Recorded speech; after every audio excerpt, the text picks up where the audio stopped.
Okay, so greatest gift, day 11.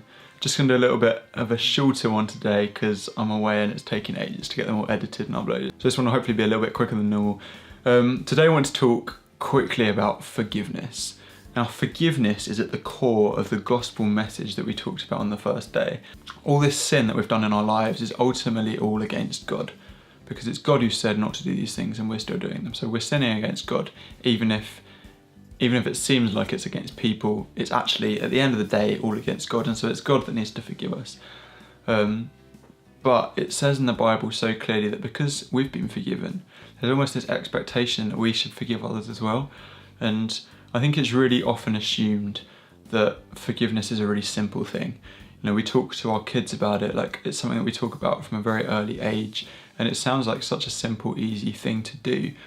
But when you're actually in a situation where someone's done something that really hurts you, it's really difficult to forgive in that situation. It's really difficult to actually be like, okay, I'm gonna move on from this, I'm not gonna retaliate, because the world says, you know, if someone does something to you, do something worse back to them, you know, have this fight going on, retaliate, get your revenge. And it's so often seen as actually being a weak move, like being the weaker person, if you just step back and say, okay, I'm not gonna do any more. But Jesus says that forgiveness is the strongest thing to do. You know, like that's what God did, and God definitely doesn't just chicken out. God isn't weak, God is strong. And if God forgives, it shows like how much value there is in us forgiving as well. Forgiveness also isn't just for the benefit of the person who's done the thing wrong. Forgiveness sets you free as well. When you are living in a state of unforgiveness, your heart becomes bitter. You lose that sweetness in your heart, especially towards that person, because you're holding something against them that you shouldn't be holding on to.